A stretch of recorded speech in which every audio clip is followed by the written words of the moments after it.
Hi, my name's Karen Vanstone, and in this video I'm going to introduce you very briefly to Appreciative Inquiry and to give you some help and tips for carrying out some pre-event inquiry conversations with your colleagues and peers.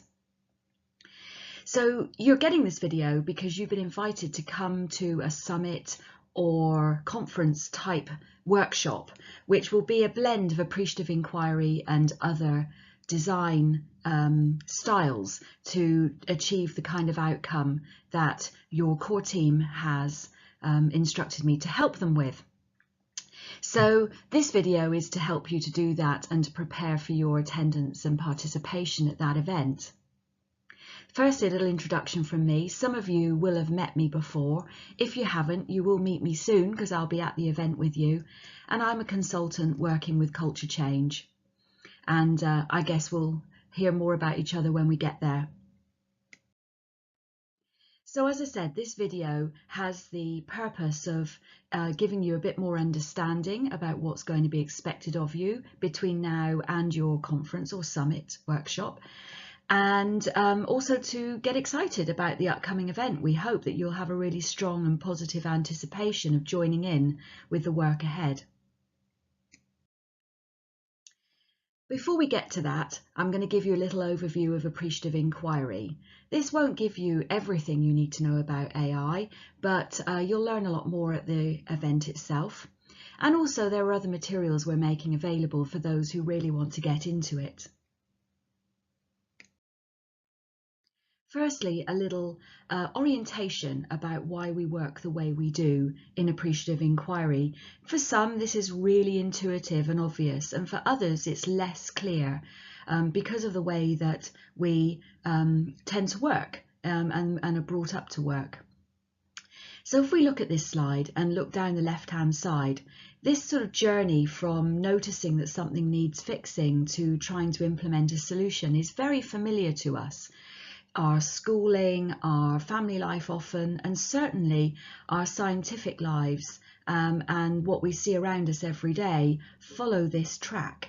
So there's a real good reason for that, and it's built into our humanity, our ordinariness, because the brain itself is equipped with about 6 times as many sensors, if you like, to pick up threat and problem as the brain is equipped to enjoy and relish things going well.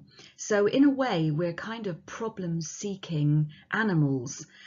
So we don't tend to notice when something's working particularly, but when something is crooked or broken or not working, it really strikes us, especially if we think that represents a threat to our security.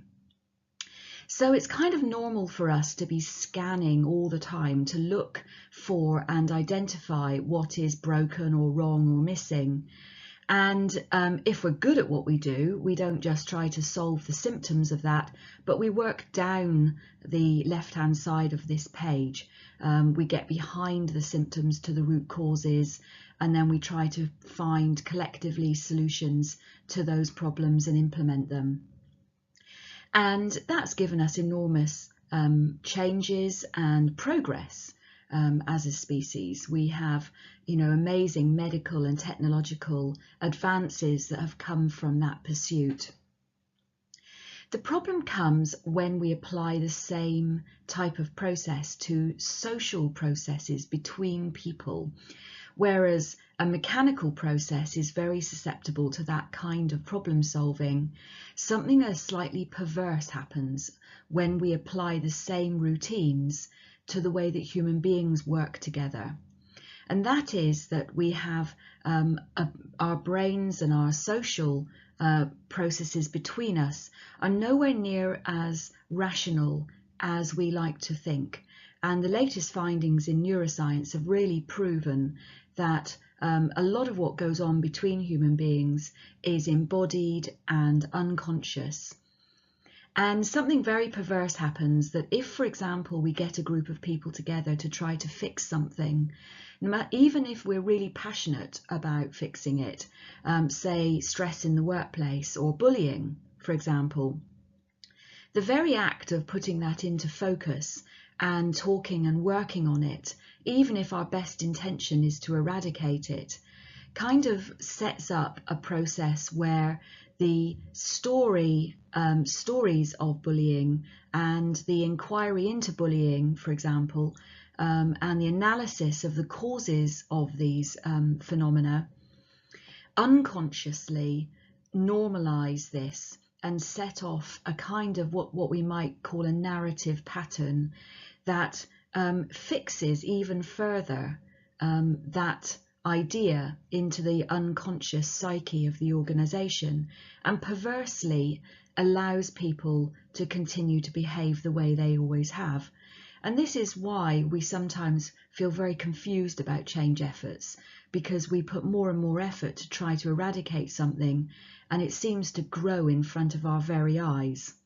So Appreciative Inquiry was created in the early 90s to try to respond to a much more human social process of change, from noticing what really helped and noticing particularly in the early research in sports teams and in other social environments how noticing and really paying attention to moments of getting something right actually changed behaviour in the direction of what people wanted quicker than trying to eradicate the problems and more sustainably. So Appreciative Inquiry, if we now turn to the right-hand side of this page, really follows the same rigorous route as problem solving in lots of ways. If you think about it, we're not just doing some positive thinking about what we like and ignoring issues. We are paying really rigorous attention to what it is that we need to develop. So let's just take that first big shift and understand it a little more. Appreciative inquiry doesn't mean that you don't identify and really focus on the important stuff. That's the big difference between appreciative inquiry and positive thinking. So in your case, your community or institution has picked up on something that needs to be addressed and needs to be worked on, because either it is a problem that's really causing difficulty for your communities, or it is a weakness or a gap or an emerging need that isn't yet fully responded to. And some work has gone on to really think about what that is. But rather than trying to eradicate that weakness or problem, the decision's been taken to flip that over and to ask the fundamental question, what would be present here if that weakness was absent? And to grow and amplify and extend those things that lead to the presence of what you want, rather than to try to eradicate what you don't want. And that will be the next step. So having identified what it is that your community wants to focus on, we're going to work together to really find moments of the presence of that in your institution and explore it and tell stories about it, through which process we grow the weight and the sense, unconscious as well as conscious, of that being normal in your community. And we're going to do some rigorous analysis as to the root causes, the things that make it possible for those moments and presence of success to be there for you. And then together we start to think about how you might amplify and extend that, how you might grow it through prototypes and experiments, and work together to live into that change. So when we appreciate, we really don't just think nice thoughts. We really pick something that we've put some time and attention to understanding how it will be of value to the community, what it is that is really needed for you to flourish and do what it is that you need to do, and to grow and extend those things through the attention that we pay to it. And it's worth paying a little bit of mind to the idea of inquiry, because we're much more used to the idea of analysis, and in change terms we're certainly much more used to the idea of journeying. We use a lot of journeying metaphors when we talk about change. We talk about A to B. We talk about making sure we know what the destination looks like. We talk about route maps and vehicles for change, as if we're picking up our organisation and locating it somewhere new, and carrying people along on a journey to something different. There are certain aspects of that which are built into appreciative inquiry for sure, but the attitude is different. When we inquire, we don't so much go on a journey to a previously understood destination. We go on a quest to discover and uncover a process of learning that can only happen by being in it. So the journey, if you want to use that word, is kind of all there is.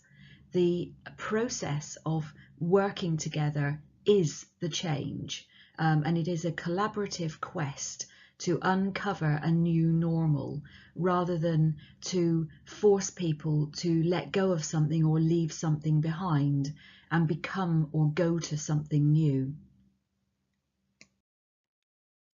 And when we work with appreciative inquiry, we typically follow a model a bit like this. There are others, but this is the one that I prefer to use and most people find easiest to understand. And it's a cycle. It gives us some structure to what is otherwise an emergent and social process of meaning making and collaborative experimentation. And it gives us something to anchor our work around. And as you can see, it starts with a process of definition, which helps us to do that reframing job that I was just talking about, of taking things that we might find problematic and reframing them into what we call in AI language an affirmative topic. That's the definition phase. So let's pay a little bit more attention to that for a moment, although I'm not going to explain it in a great deal of detail. Typically, organisations or communities that want to create a new affirmative topic do so out through two different mechanisms. On the left-hand side, you can see the rather glorious position of an institution or community not having any particular issues to solve, but wanting to grow and wanting to generatively move themselves into a period of re-inquiry and amplification of the things that they really feel are helping them to be at their very best. And we do that by gathering peak experience stories without any particular agenda behind them, and then finding out what it is that are the common denominators under a load of stories that are gathered in the institution about when people find themselves at their very best. And by finding the patterns that connect those stories, we can create affirming and inspiring topics of what people want more of. Most organisations enter in on the right-hand side. Something's happened. There's been some kind of incident, or they have come to understand that there is a gap or a need to be addressed. And people feel it and understand it. And it's that sense of that problem that gives people their activism and their desire to do something about it. And we help them to reframe and uplift that, to flip it over and say, well, if that is the weakness, what is the strength that's on the other side, that's the opposite? What would be present if that was absent? And that's how we find our appreciative topics. And that kicks off our discovery phase. And that's the point that you come in at this particular juncture for the project that you're going to be part of. So the discovery phase is really a process of taking those topics, which it's no longer neutral, it's no longer just saying when are you at your best. It is very specifically now looking for examples of stories, of moments of time where the particular thing that your organisation has decided to focus on are already present in some form. And so we ask ourselves, in what ways does this already exist? And we gather a group of people, which might be a small group, or it could be a very large proportion of the organisation, and often it extends beyond organisational boundaries. It might involve customers and clients, it might involve the children of people who work in the organisation or live there. It could include all sorts of stakeholders and participants in the kind of living network of people that impact on the institution that's trying to do this work. And people often go out and talk to each other across silos, across generations, to really be curious at a deep level about the stories and experience of other people relating to the topic in question. And the nice thing about this is that change already starts in the conversations. Because human beings unconsciously move in the direction of the things they talk about, it's natural to start to unconsciously pattern out the very thing that you have decided you want more of. So it's more than data collection. We're actually uncovering a change process which is relational and interdependent and social. And it fosters learning mindset, it fosters a curiosity which supports diversity and inclusion, and it is correlated with developing a culture which we could describe as a learning organisation or highly agile with lots of capacity for learning and shifting. So even if institutions only do the discovery phase, that's already having a change effect in that direction. So you're going to be asked to carry out an appreciative inquiry conversation with one or more people in your area. And to do this, you'll be given a protocol. It's not a very nice word, is it? But it just means a structured conversation. So you're going to be given lots of help in the form of a discovery booklet. And those questions will help guide you through the process of gathering stories from the people you meet that you will bring to your summit or conference or workshop. An appreciative inquiry interview contains several different steps. The first step will be to meet the person that you're talking to and to introduce yourself if you don't know each other, and also to introduce the topic and introduce why you're doing what you're doing. And this is best done in your own words. So there's a little bit of prep for you to do to take what your core team might give you and to think about what that means for you so that you can find your own unique way of inviting people to be interested and curious about that topic. Then we ask a question 1, which is really a warm-up question.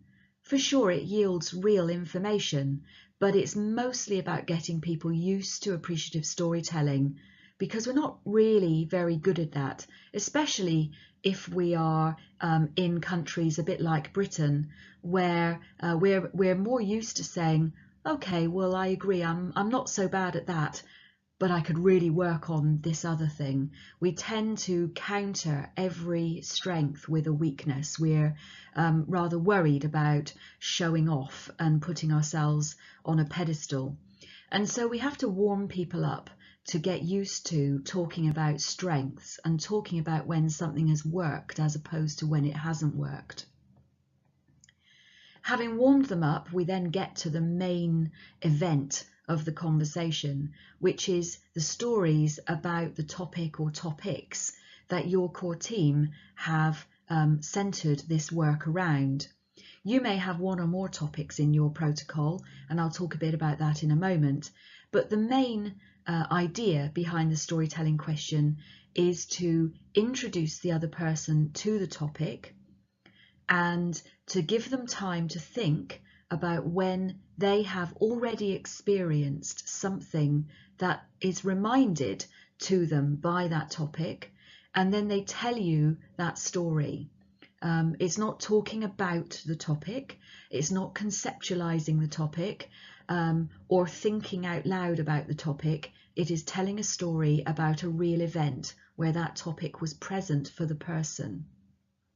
And again, some people are more used to that than others. Finally, the last question, question 3, is what we call a miracle or dream question, and it's a process of imagination.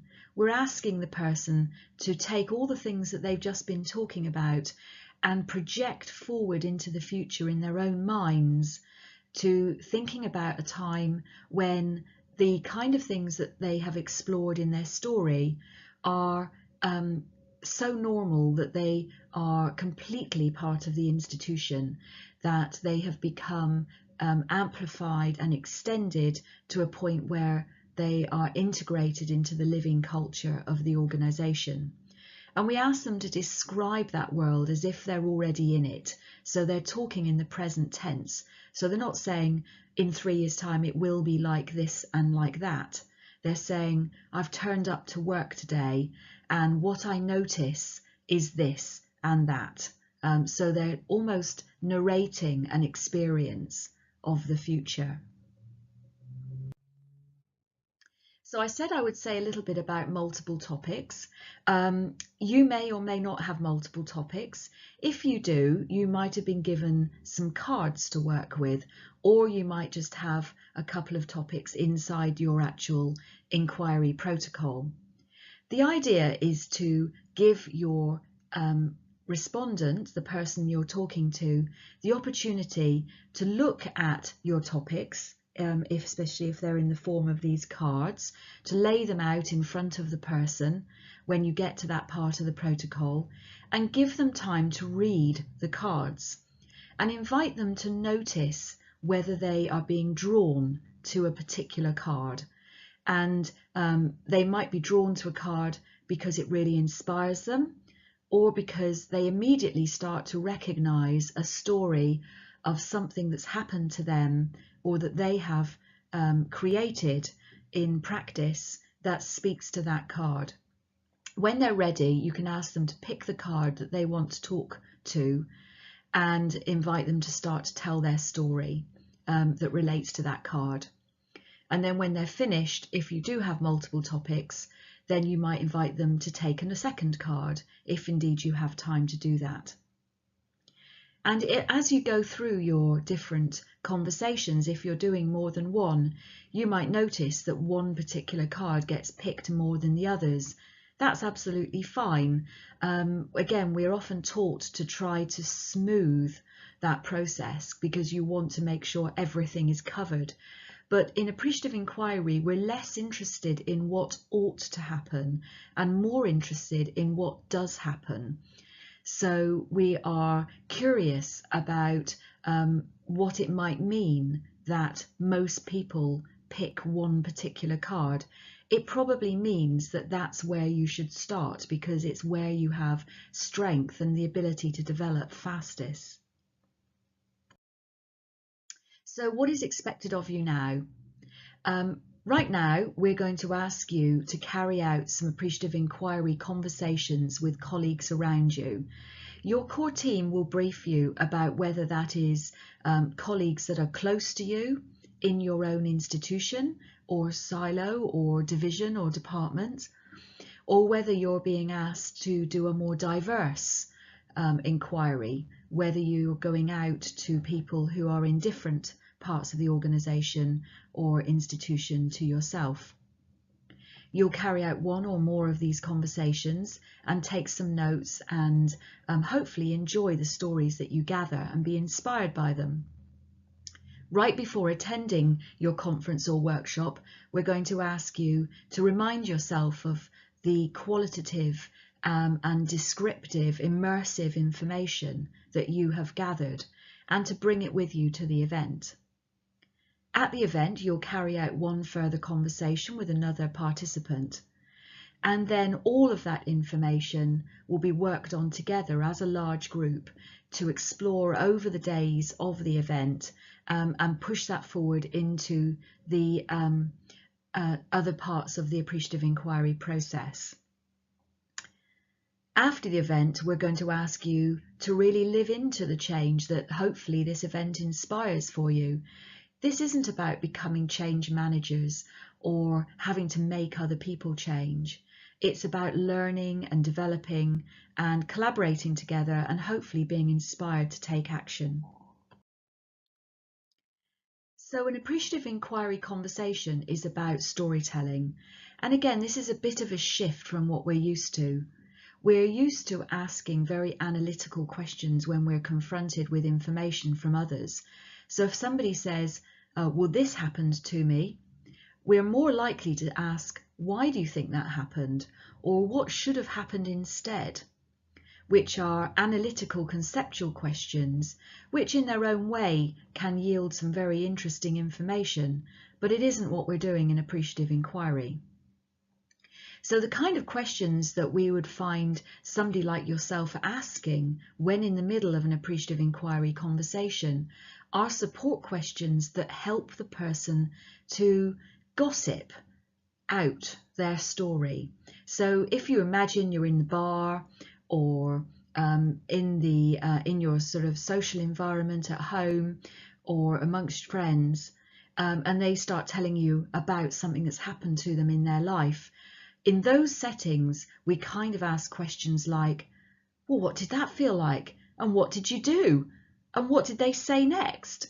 And how did that happen? And tell me more about that. Because we desire them to be descriptive and to stay in the story, which gives us enormous pleasure in our social settings. So stories are a really key part of this. Stories are the ways that human beings naturally convey culture to each other.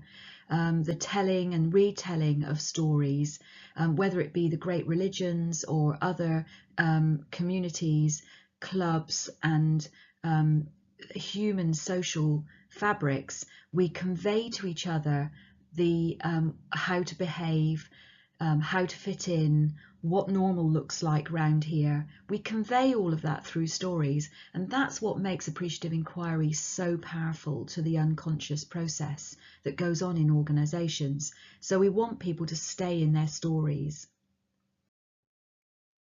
Note-taking is always a contentious issue in these kinds of conversations, because to have the best possible experience for you and your respondent, it means lots of eye contact and really being present with and reaching out to the person and truly listening to them. But of course, we also want you to capture some of the key things that you hear. Some people will record the conversation. That may or may not be appropriate to you and the person that you're speaking to. It may not be possible for you to do that. So taking some good notes is important, but particularly focus on keywords and phrases, images, little quotes that catch the imagination, metaphors they use that somehow bring and capture the essence of the whole story. And as you get to the end of your interview, check back that you've got the main essence of what the person has told you. And always at the end of the interview, check out with your person their relative comfort level about you retelling their story. There's sort of 3 levels that you can achieve in terms of confidentiality. The first is completely open, which means you can not only tell their story and use it in the event ahead, but you can also attribute it, which means this came from Joe Bloggs, and people know whose story it is. The second level is to have permission to use the story fully and to bring the story to life in the event, but to not attribute it to the person you got it from. So it is anonymous. It's not confidential, but it's anonymous. And of course, the third level is that it's confidential and nobody ever hears it except you. And there's not much point in that, because the whole idea of gathering these stories is to share them. So, a few tips these to help you. Think about where you're doing your conversation. Think about the combination of comfort and privacy. The person may feel somewhat vulnerable to start with. We're not used to telling these sort of stories potentially. And we often think that telling a positive story would be easier than telling a problem-centered story, but for some people that isn't true. So listen really carefully and try to set aside your own judgment about the stories. It's inevitable as we hear other people's experience that we start to notice in our own minds how we feel about that and whether it is the same or different interpretation of experience to our own. But it's important to try to set that aside and put yourself in the experience of the other, which again is a wonderful thing to do, both for them and for your own learning, if what you're interested in is developing a learning and adaptive and change orientated culture. And where focus is on the positive. And you might notice from time to time that people drift into, yes, that's all well and good, but and you'll find that if you do more than one of these interviews, you'll get more and more skilled at gently redirecting people back to their positive experience. Active listening is really key to this, giving somebody your full attention. We tend to listen most keenly to facts in our working environments, and actually we can miss a huge amount. The research shows that if you kind of let go a little bit of all the factual stuff and really try to project yourself out to listen to the emotional content, the how the person is in the story, we get the facts for free, we might say. So we actually hear a lot more perversely than if we are trying to analyze the facts. So try to really extend yourself to that person and listen fully. And it is a gift of time. Think about how you set it up. Think about how you create the conditions for a great experience for yourself and the other. And if you find yourself in an interview or just about to do a conversation and you really don't feel like it, maybe you're stressed, maybe there's something else that's really weighing on your mind and you just know you will not be able to be fully present with that person, it's sometimes better to postpone the conversation. Try to give them the gift of your time and attention. Make it count when you do it. So a little heads up about the event itself, just to give you a bit of a view. So when we get to the event, you're going to be bringing all that rich information and you're going to be carrying out a further conversation in the event itself. And that will take us into a process of uncovering the root causes of these great stories and then extending them out and really thinking together about what is called for in your particular organisation or community that might help you develop in the sort of way that it feels important to do so. And hopefully before you get to the end of the event, you will already be starting to think about how you might experiment and shift in the direction of what you want. And ultimately, this is all about taking action to adjust, improvise, and work with the idea of an emergent process of learning. And that means stepping in and having a go with something that really starts the process of shifting the dynamics for you and the people around you. So that's it for now. I hope you've enjoyed this video and I hope it's helped you to understand a bit about what we're asking you to do. I look forward to meeting you at the event itself, and don't hesitate to contact members of your core team if you need any further information about the work we're asking you to do. So we'll see you then. Bye for now.